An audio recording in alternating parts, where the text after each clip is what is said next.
Today we're going to take a look at a project I'm pretty excited to tackle. This is a family shotgun of mine. It's very personal, near and dear to my heart. This was my mom's dad's shotgun. It is a Remington Model 31. It was built in, I believe, 1947. I did my best to look up. There is some stamping here. I looked up on the Remington lookup website for the serial number. I believe it's from 1947, which is pretty cool to me. I grew up shooting this shotgun, and I'm pretty excited at this point to take it apart and refinish it. This thing, it's seen a lot of wear and tear. It's got a lot of scratching on the wood. You know, and even in some spots it's pretty chipped up here. I'm not sure, I'm not going to be able to do anything about these chips, but I am going to be able to take it apart and at least get these deep gouges back here sanded down. We're going to put some new finish on it, and I'm hoping that it's going to turn out really good and kind of refresh and rejuvenate this shotgun. First thing that we're going to do, obviously, we're just going to want to take off our wood pieces so that we can get out into the shop in the garage and refinish them. I'm going to start by taking, this thing is just so long, it's ridiculously long. The barrel is just humongous on this thing. So in order to kind of shorten that length so it's a little easier to work with this portion of it, I'm going to start by taking the stock off. You just have to start with removing the screw from your butt plate. I already have this loose. These old style ones, they're just flatheads. So just loosen this one, loosen this other one.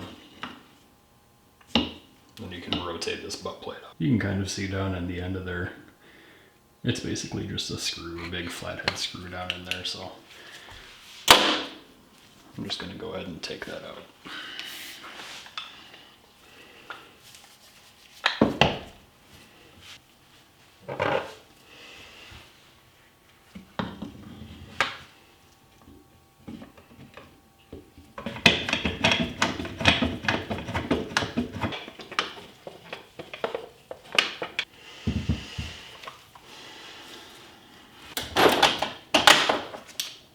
I have this partially off.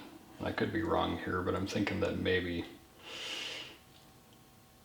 it feels like the screw is just spinning in there, so I'm going to try and pull the trigger pack out and kind of see where we're at here.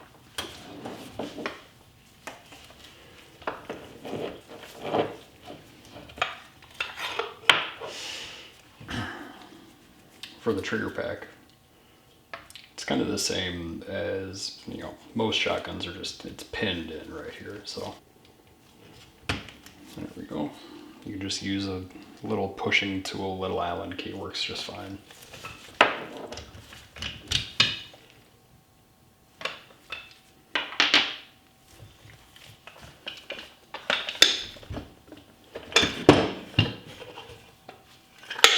Oh, there we go.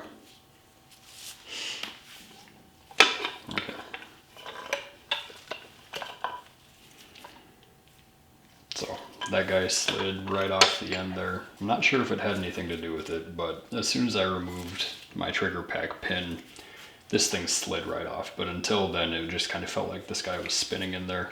Could be related, could not be. Either way, just some gunk in there. There is our stock taken off. That's ready to be stripped down and refinished.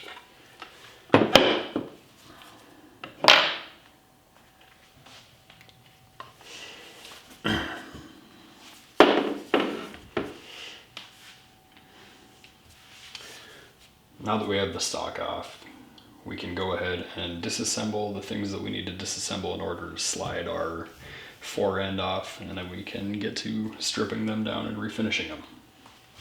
So let's see about doing this.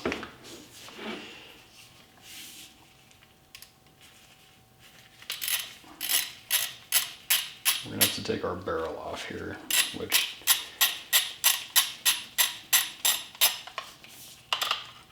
there we go. So you just loosen this guy, that twists and slides off.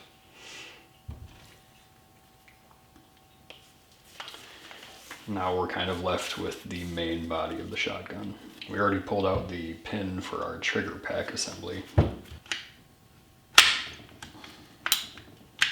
There we go. So the way this trigger pack comes out, it's a little different than the ones that I've disassembled at least, but it lifts and slides forward. And these ears are going to come right out of these little divots right here. Other than that, it's pretty standard. Okay.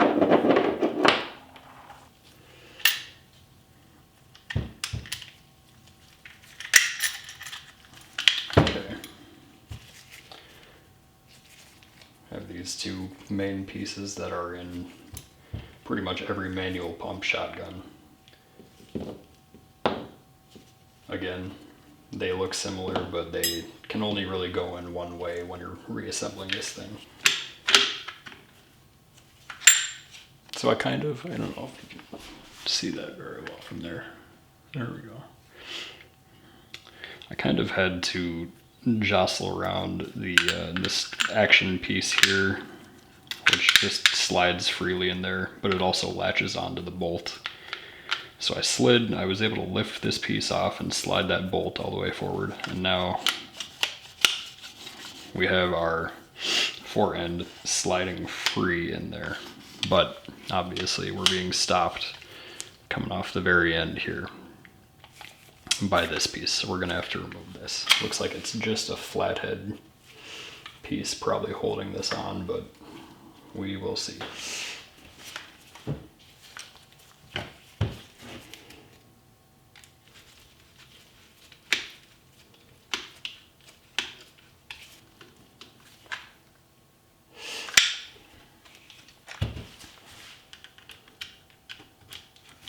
Okay. So this piece right here is a little set pin. I was able to loosen it with a screwdriver and then just punch it right through that hole right at the bottom. So we will put this guy aside. Oh! And that's how that comes out. Okay. That piece just shot across the room. That was not ideal for making a YouTube video. Okay, and that piece just slides right off.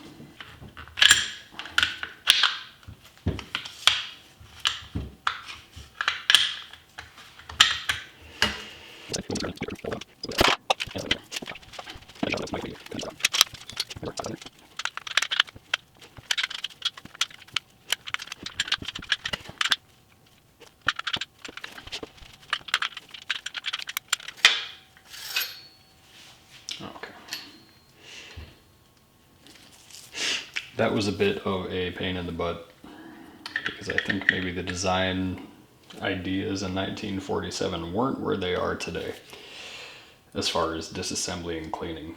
It just made a little bit different than I, would have imagined, but that's all right. Main point is we've got these pieces out now, and we're going to be able to take them down to the bare wood, get all this old finish off there. We're going to be able to sand all of these nasty gouges out, kind of just to rejuvenate it, give it some new life here. So, onward. We got our pieces disassembled and not disassembled. Alright, we're out in the garage. We got our wood pieces off our Remington Model 31 12 gauge shotgun. We're gonna start stripping them down, get the finish off here, and I am gonna do a little bit of light sanding just because you can see, the abuse that this thing has taken since the 40s is not unsavable, but it's pretty bad. A lot of scratches there. So the thing is, you do not want to start just by taking sandpaper to this and trying to sand this finish off. What you need to do is get just a rag and some stripper, and you're going to want to take this stripper and rub it on there for, I don't know, maybe I think it says 5 minutes. It'll take off polyurethane. I'm not sure how long it's going to take to get all of this off, or how much really is left on here after all the years of use. But we're going to start by taking all that off. Once you have all that off, you want to take steel wool to it. Reason being, if you take sandpaper to it, it's going to take and just bunch all this up as it takes it off and kind of push it into the wood grain, which is something we want to avoid. We want to try and do a really good job on this piece, just so that we can do it justice, because it's been a trooper for a long time. That doesn't make any sense. We'll cut that part out.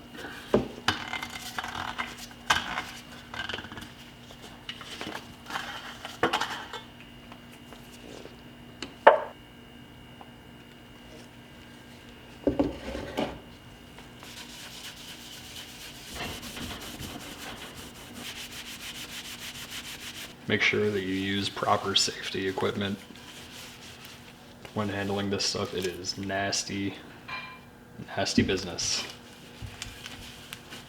Definitely use this in a properly ventilated area. Read all your instructions. Follow all safety procedures so you don't die. Set that off to the side. Let's get going on this guy.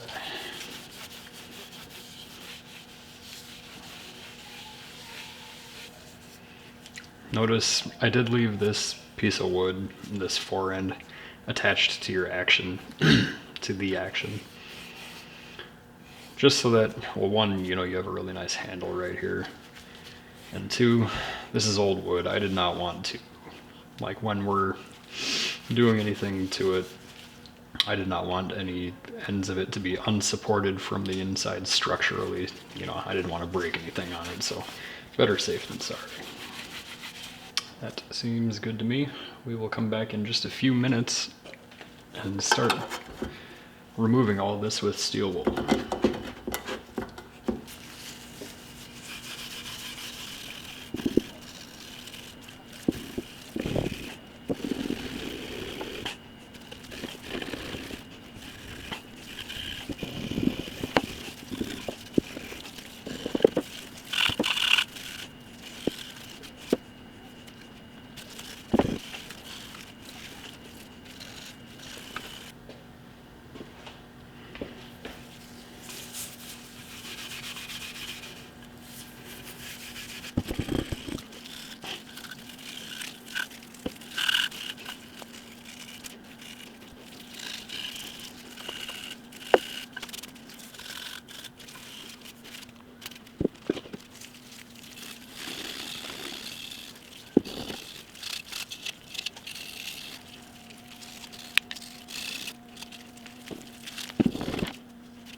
Take a look inside these little slats along here. I mean, they are just packed with filth, probably from years of use and from me, you know, scrubbing it with the junk that I've been scrubbing it with. So I'm going to take this scrub brush to it and see if we can't get that cleaned out a little bit.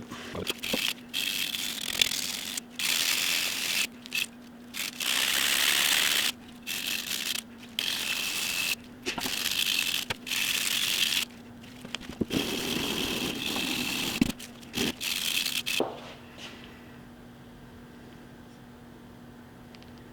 you can see that's cleaning it out a little bit better compared to down here where I have not cleaned it all. So a lot of elbow grease going in.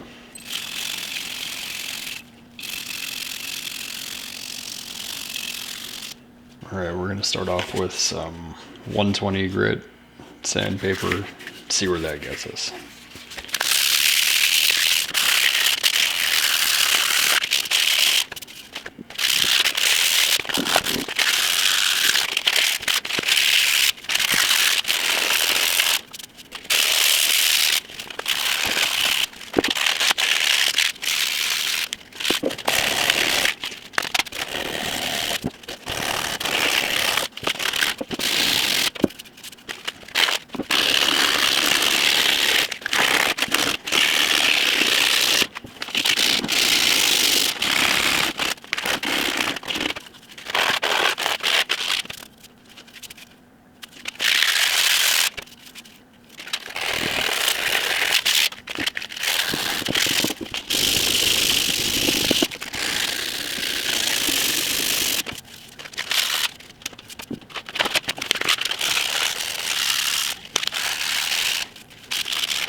Got some basic sanding done, but still have really deep scratches. Well, maybe not really deep, but visible at least scratches. So I'm gonna go until these are gone.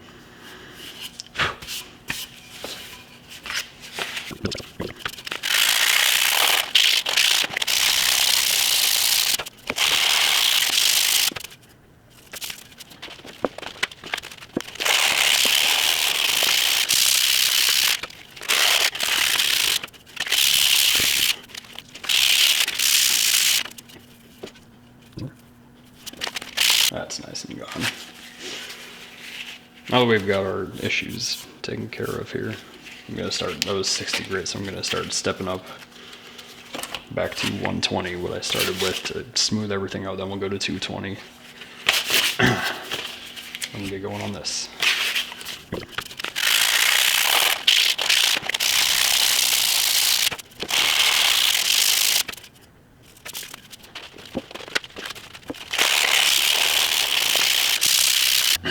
I'm not sure what kind of stain they had on there beforehand,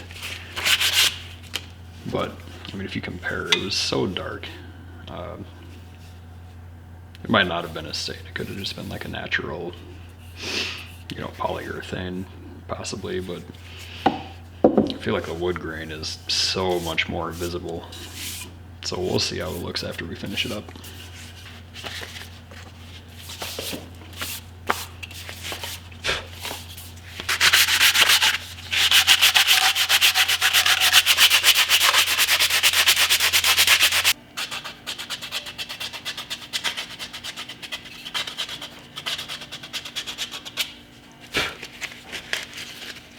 This is going to be really tedious.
When you're preparing polyurethane to be applied to any kind of wood project, you do not want to shake it.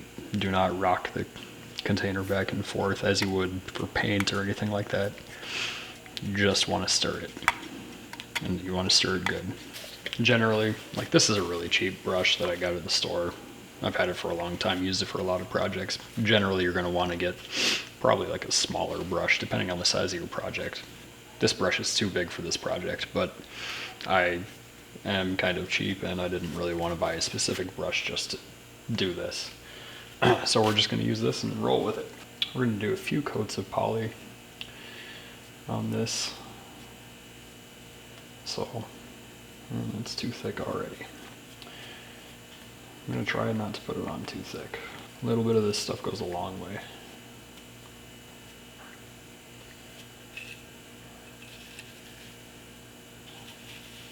Once you have your primary application on, I kind of like to just get your excess off your brush, go over it again, because I guarantee, like, it's very easy to put too much of this on. And especially with this, you don't want to fill these up, because it's never going to dry quite right if you do that. So I'm just going to take and drag it all out. Of course, you want to go with the wood grain so that it gets a nice, even, finished look. Keep your eye out for any drips that might form towards the bottom or anywhere really.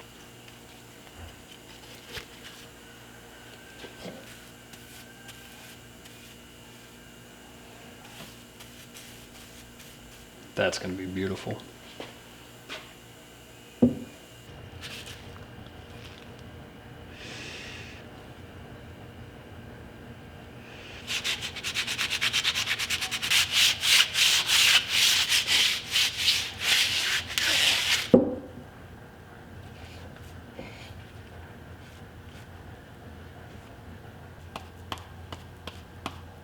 After quite a few coats of polyurethane, I think that this stock and foregrip turned out really pretty. Kind of a nice non-shiny haze on it. So we're ready to put it back together.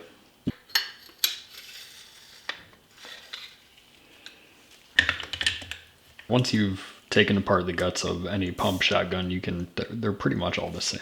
This is a single-sided arm. Some of them have two arms that come through and engage the action on both sides. This one just has one. So you can see it engages that little slot right there. And the bolt engages the bottom of this block here. In my previous video, I took apart a Maverick 88 shotgun and put some wood furniture on it. And it actually turned out really cool. And for that one, I go through a really in-depth process of removing all the guts, reinstalling, how to pretty much disassemble the whole thing. So if you want to listen to somebody who has no idea what they're doing, go through and learn with you about how to replace parts on a shotgun, go check it out.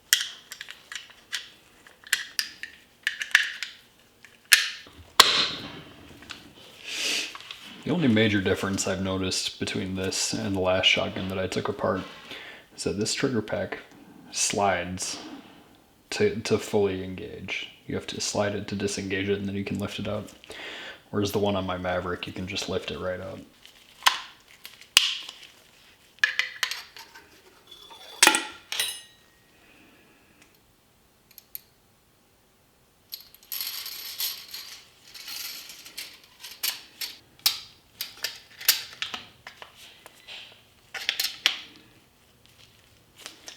This piece has to specifically be lined up with that inner hole, otherwise you cannot get your pin through it.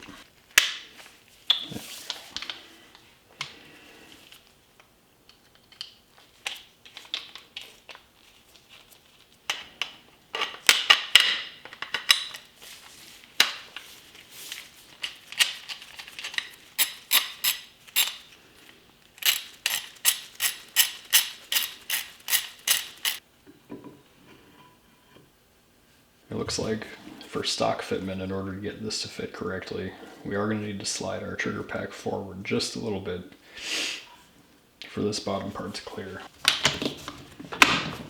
There we go. There. I feel like this turned out really good. I'm really happy with it. That's going to wrap up this project.